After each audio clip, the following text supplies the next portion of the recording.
नमस्कार दोस्तों आज हम कंपेयर करने वाले हैं मित्सुबिशी हेवी इंडस्ट्रीज के एयर कंडीशनर को ओ जनरल के एयर कंडीशनर्स के साथ। ये दोनों ही एयर कंडीशनर्स के आईफोन कहलाते हैं। यानी कि जिस तरह आईफोन्स होते हैं ना, थोड़े से महंगे और प्रीमियम रेंज के, और साथ ही साथ इनकी जो क्वालिटी है वो बेस्ट कंसिडर की जाती है, बिल्कुल उसी तरह एयर कंडीशनर्स में ये दोनों एयर कंडीशनर्स थोड़े से प्रीमियम यानी कि महंगे रेंज में आ जाते हैं और दोनों की क्वालिटी एयर कंडीशनर्स में बेस्ट कहलाती है।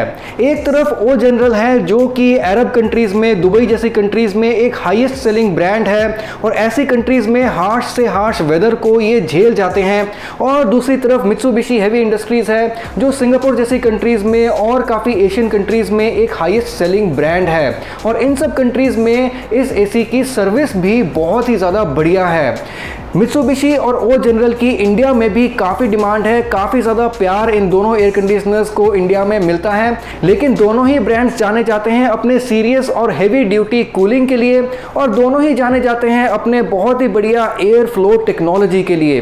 तो आज हम कंपेयर कर लेंगे दोनों ही बेस्ट ब्रांड्स को साइड बाय साइड और देख लेंगे कि best of the best brand कौन सा निकल कर आता है। दोस्तों, इस वीडियो के डिस्क्रिप्शन बॉक्स में मैंने कुछ बहुत बढ़िया एयर कंडीशनिंग ब्रांड्स के बेस्ट बाय लिंक्स दे दिए हैं, जहां से आप उनको एक्सप्लोर कर सकते हैं। इनको बहुत ही रिसर्च करके मैंने समराइज किया है और एक जगह आपको लिंक्स प्रोवाइड कर दिए हैं ताकि आप लोगों को बहुत ज़्यादा टाइम वेस्ट ना करना पड़े।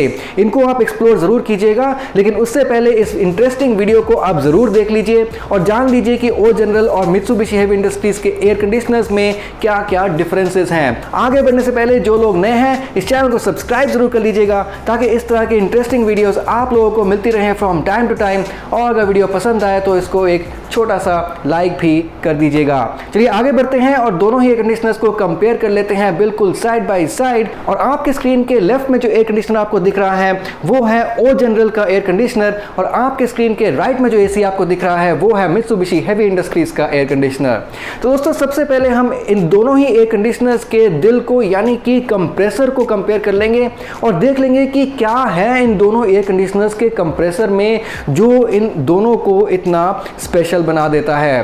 तो दोस्तों, जब कंप्रेसर की बात की जाती है तो ओ जनरल में आपको मिलता है एक एडवांस्ड हाइपरट्रॉपिकल रोटरी कंप्रेसर, यानी कि ये एक डुअल रोटरी कंप्रेसर आपको प्रोवाइड करते हैं। लेकिन ओ जनरल के जो कंप्रेसर होते हैं वो थोड़े से छोटे साइज के यानी कि कॉम्पैक्ट होते हैं। लेकिन जैसे मैंने अपने कुछ और वीडियोस में बताया है ना कि छोटा पैकेट लेकिन बड़ा धमाका, उसी तरीके से ये जो कंप्रेसर्स है ये छोटा पैकेट लेकिन बड़ा धमाका है। यानी कि ये कंप्रेसर्स इतने बढ़िया तरीके से फाइन ट्यूनिंग किए होते हैं जिसको एडवांस फ्रीक्वेंसी मॉड्यूलेशन टेक्नोलॉजी कहा जाता है। यानी कि इनकी फ्रीक्वेंसी को इतनी बढ़िया तरीके से मॉड्यूलेट किया जाता है, एक बहुत बढ़िया BLDC मोटर द्वारा इनको पावर किया जाता है कि ये एयर कंडीशनर्स की ओवरऑल जो परफॉर्मेंस आती है वो बहुत ही बढ़िया आती है। जो इन्वर्टर कंप्रेसर के जो स्पीड चेंजेस हैं वो बहुत बढ़िया आते हैं और ये अलग अलग कैपेसिटीज में भी काम करने के लिए सक्षम है, और ये बहुत high ambient temperature 55 degree C तक भी बहुत ईजिली काम कर जाते हैं। तो बिल्कुल ऐसे ही साइड बाय साइड अगर आप मित्सुबिशी हेवी इंडस्ट्रीज के कंप्रेसर को कंपेयर करते हैं तो इसमें आपको DC PAM inverter twin rotary compressor मिल जाता है। यानी कि इसका भी कंप्रेसर एक BLDC मोटर द्वारा पावर किया जाता है, और इसमें भी आपको पल्स एम्पलीट्यूड मॉड्यूलेशन मिल जाती है। यानी कि जब भी कैपेसिटीज में लोड में चेंज होता है दोनों ही कंप्रेसर अपनी कैपेसिटीज को चेंज कर लेते हैं, और ये बिना किसी जर्किंग के, बिना किसी झटके के ये अपने स्पीड्स को आराम से स्मूथली चेंज करते हैं, जिससे ओवरऑल कंप्रेसर की एफिशिएंसी बहुत ही ज़्यादा बढ़िया आती है। अब दोस्तों, कंडेंसर यूनिट को कंपेयर करने से पहले मैं कंपेयर करना चाहूँगा दोनों एयर कंडीशनर्स के एवापोरेटर साइड को, एवापोरेटर के हीट एक्सचेंजर को। दोस्तों, आपको ओ जनरल में जो एवापोरेटर का हीट एक्सचेंजर मिलता है वो बहुत ही बढ़िया मिलता है। एक स्पेशल टेक्नोलॉजी इसमें यह है कि इसमें जो एवापोरेटर के हीट एक्सचेंजर के जो पाइप्स हैं उनकी डायमीटर सिर्फ 5 mm की है। आमतौर पर आपको पाइप्स की डायमीटर जो एयर कंडीशनर्स में मिलती है वो मिलती है 7 mm की, पर इनमें आपको हाई डेंसिटी हीट एक्सचेंजर मिल जाता है। यानी कि सिर्फ 5 mm की पाइप्स होने की वजह से इस हीट एक्सचेंजर में आपको ज़्यादा पाइप्स मिल जाती हैं, और साथ ही साथ जो पाइप्स हैं वो थोड़ी सी पतली होती हैं दूसरे एसी के हीट एक्सचेंजर्स के मुकाबले। पतली पाइप्स होने के कारण और ज़्यादा पाइप्स होने के कारण ये multi path high density heat exchanger बन जाता है, जिससे इसकी जो कूलिंग एफिशिएंसी है वो बहुत बढ़िया आती है, और ये आपके घर को बहुत ही जल्दी से बहुत एफिशिएंटली कूल कर देता है। आपको मित्सुबिशी में इस तरह का हाई डेंसिटी हीट एक्सचेंजर तो नहीं मिलता, लेकिन एक चीज़ मित्सुबिशी में बहुत बढ़िया मिलती है हैं इसके हीट एक्सचेंजर में जो पाइप्स हैं इनमें बहुत ही बढ़िया इपॉक्सी कोटिंग की होती है, इसलिए इनके हीट एक्सचेंजर के पाइप्स के जंग लगकर कोरोड होकर ख़राब होने की संभावना बहुत ही ज़्यादा कम हो जाती है। आप जैसे नीचे फोटोग्राफ में देख पा रहे होंगे किस तरह से इतने बढ़िया तरीके से इसके पाइप्स में इपॉक्सी कोटिंग की हुई है और इसके पाइप्स के इसलिए ख़राब होने की संभावना बहुत कम होती है। इसलिए आपका जो मित्सुबिशी का एसी होता है ये काफ़ी ज़्यादा ड्यूरेबल होता है और इसकी मेंटेनेंस भी बहुत ज़्यादा नहीं होती है। ओवरऑल आपको दोनों ही एयर कंडीशनर्स के हीट एक्सचेंजर्स यानी कि इंडोर यूनिट और आउटडोर यूनिट के हीट एक्सचेंजर्स आपको नॉर्मल एसी से थोड़े से बड़े मिल जाते हैं। दोनों में ही आपको ब्लोअर्स भी थोड़े से बड़े मिल जाते हैं। तो अब अगर हम बात करते हैं दोनों ही एयर कंडीशनर्स के कंडेंसर यूनिट की, तो दोनों में ही आपको 100% प्योर कॉपर के आपको पाइप्स मिल जाते हैं कंडेंसर यूनिट में और ये होते हैं इंटरनली ग्रूव्ड, ताकि गैस की जो फैलावट है वो बहुत बढ़िया होती है। गैस को कूलिंग के लिए सरफेस एरिया काफ़ी ज़्यादा मिल जाता है और वो जल्दी से कूल होता है। लेकिन जब बात आती है कोटिंग की तो आपको ओ जनरल में ब्लू फिन्स मिलते हैं जो कि ब्लू कोबाल्ट की कोटिंग की होती है। उस ब्लू कोबाल्ट की कोटिंग के नीचे आपकी इपॉक्सी कोटिंग होती है और उसके नीचे काफ़ी मल्टी लेयर्ड एक और टाइप की एक हाइड्रोफिलिक कोटिंग होती है। तो इसमें आपको करीब 3 लेयर कोटिंग मिल जाती है आपको हीट एक्सचेंजर के फिन्स में और इसके कारण ये जो इसके कंडेंसर है ये काफ़ी ज़्यादा ड्यूरेबल हो जाता है। ऐसे ही आपको मित्सुबिशी में जो कंडेंसर यूनिट है उसके पाइप्स में और उसके फिन्स में बहुत बढ़िया इपॉक्सी कोटिंग मिलती है जिसके लिए ये भी काफ़ी ज़्यादा ड्यूरेबल हो जाते हैं। लेकिन मेरा मानना है ओ जनरल में जो आपको कोटिंग मिलती है इसके फिन्स में जो इसकी कोबाल्ट कोटिंग है उसके नीचे इपॉक्सी कोटिंग है, 3 लेवल की जो आपको कोटिंग मिलती है वो इसको थोड़ा सा ज़्यादा ड्यूरेबल बनाती है।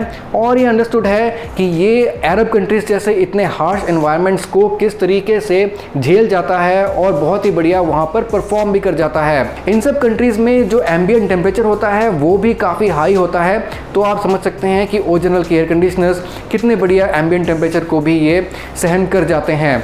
वहीं पर अगर आप मित्सुबिशी के एयर कंडीशनर्स के अगर एयर फ्लो को देखें तो यहाँ पर आपको करीब 19.25 मीटर्स का एयर थ्रो मिल जाता है और ओवरऑल एक क्वांडा एयर फ्लो टेक्नोलॉजी आपको मिलती है, यानी कि जो हवा है वो दीवारों से लगकर ऊपर से जब आपकी तरफ गिरती है तो एक कोल्ड शावर का एहसास होता है। लेकिन अगर आप 19 मीटर की दूरी पे भी एसी से बैठे हैं तो भी आपको एक डायरेक्ट हवा लग सकती है। वहीं पर आपको ओ जनरल के एयर कंडीशनर्स में जो आपको एयर थ्रो रेंज मिलती है वो आपको थोड़ी सी ज़्यादा मिल जाती है, क्योंकि आपको ओ जनरल में करीब 25 मीटर तक का एयर थ्रो रेंज मिल जाता है। लेकिन ध्यान दीजिएगा कि 25 मीटर का जो एयर थ्रो रेंज आपको मिलता है ओ जनरल में ये आपको इसके हाई टनेज वाले जो यूनिट्स हैं उनमें ही मिलता है। लो टनेज वाले यूनिट्स में आपको 10 मीटर, 12 मीटर, 15 मीटर इस तरीके से आपको एयर फ्लो मिल जाता है। तो जैसे जैसे इसकी टनेज बढ़ती जाती है उसी तरीके से इसका एयर थ्रो भी जो है वो बढ़ता जाता है। तो एयर थ्रो टेक्नोलॉजी अगर आप मित्सुबिशी हेवी इंडस्ट्रीज में देखें तो इसमें आपको एक 3D सराउंड एयर फ्लो भी मिलता है, यानी कि इस एसी के लेफ्ट वाले और राइट वाले जो फ्लैप्स है वो इंडिपेंडेंटली अलग अलग से आप कंट्रोल कर सकते हैं और काफ़ी टाइप के अलग अलग एयर फ्लोज आप अचीव कर सकते हैं। लेकिन आपको इस तरह का 3D एयर फ्लो तो ओ जनरल में नहीं मिलता। हालांकि इसके एयर फ्लो की रेंज आपको ज़्यादा मिल जाती है, लेकिन आपको ओ जनरल में हॉरिजॉन्टल और वर्टिकल दोनों टाइप के लूवर्स मिल जाते हैं, तो वो लेफ्ट राइट ऊपर नीचे आप हर टाइप का जो एयर थ्रो है वो अचीव कर सकते हैं। तो अगर हम रेफ्रिजरेंट गैस की बात करें तो आपको ओ जनरल के ज़्यादातर एयर कंडीशनर्स में R32 मिलेगा और आपको मित्सुबिशी के ज़्यादातर एयर कंडीशनर्स में R410A मिलेगा। दोनों ही गैसेस बहुत अच्छी हैं। हालांकि मेरा पर्सनल मानना है कि R32 थोड़ी सी ज़्यादा एनवायरनमेंट फ्रेंडली है, प्लस R32 में एफिशिएंसी आपको एसी की थोड़ी सी ज़्यादा बेहतर मिलती है। जब वारंटीज़ की बात आती है दोस्तों तो दोनों एयर कंडीशनर्स में आपको 10 साल कंप्रेसर की वारंटी और 5 साल पीसीबी की वारंटी और आपको 1 साल की वारंटी ओवरऑल प्रोडक्ट में मिल जाती है। और जब बात आती है दोनों ही एयर कंडीशनर्स के पीसीबी की तो दोस्तों दोनों ही एयर कंडीशनर्स में पीसीबी आपको कोटेड मिलता है जो कि सिलिकॉन कोटेड होता है। हालांकि ये कोटिंग ओ जनरल वाले थोड़ा सा ज़्यादा प्रमोट करते हैं। इनका कहना है कि इनके पीसीबी में बहुत ही बढ़िया सिलिकॉन कोटिंग की है जिसके कारण जो मॉइस्चर से पीसीबी का ख़राब होने का जो चांसेस है वो कम हो जाते हैं। दोस्तों पीसीबी जब ख़राब होता है तो एसी में काफ़ी ज़्यादा जो है पैसे लग जाते हैं इसको ठीक कराने में, इसलिए पीसीबी में अच्छी कोटिंग रेटिंग होना बहुत ज़्यादा ज़रूरी होती है, जो आपको ओ जनरल में बहुत बढ़िया मिलती है।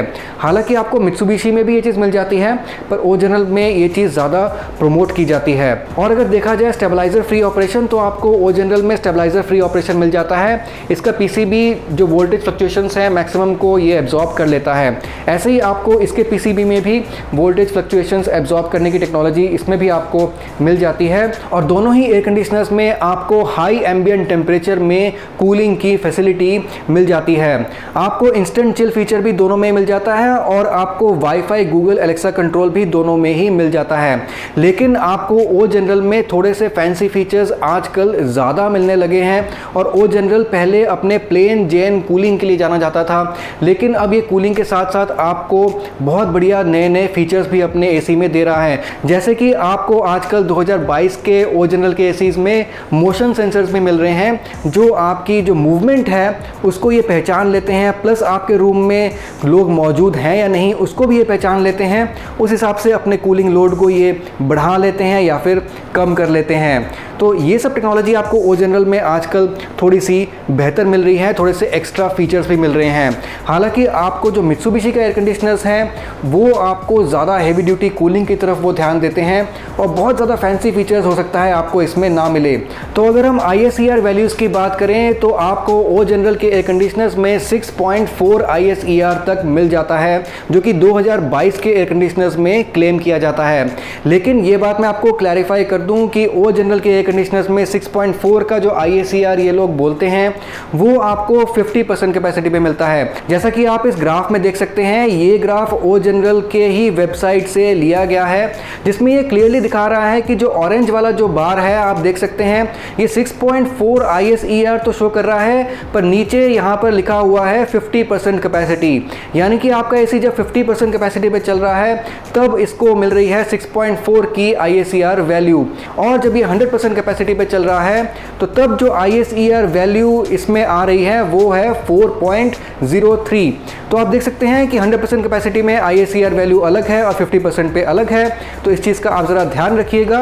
और ये आपको ओ जनरल के जिस मॉडल में मिलता है वो है ASGG 18CETA-B।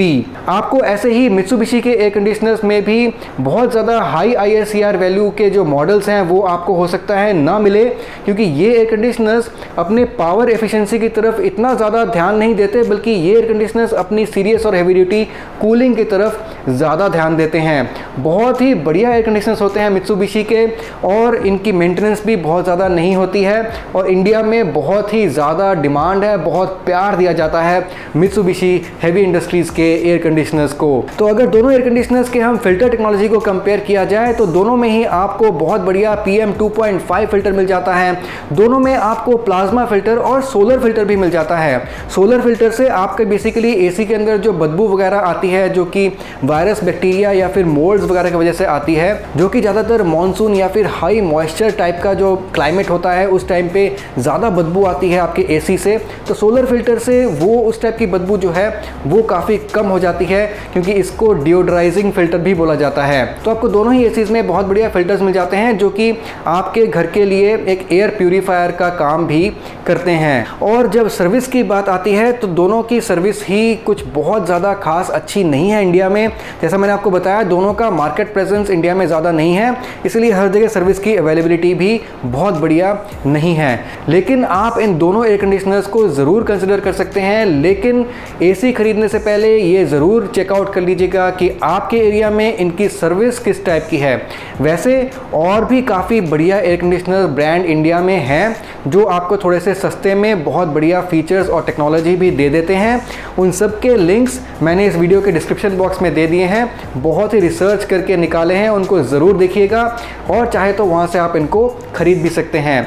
तो चलिए, आज का एपिसोड यही था, और मिलते हैं अगले एपिसोड में किसी और प्रोडक्ट के साथ या फिर किसी और कंपैरिजन के साथ। नीचे कमेंट करके ज़रूर बताइएगा कि आज का एपिसोड आपको कैसा लगा, और कौन से एसीज़ के आप कंपैरिजन्स देखना चाहते हैं, और कौन से एयर कंडीशनर्स के आप रिव्यू को सुनना चाहते हैं।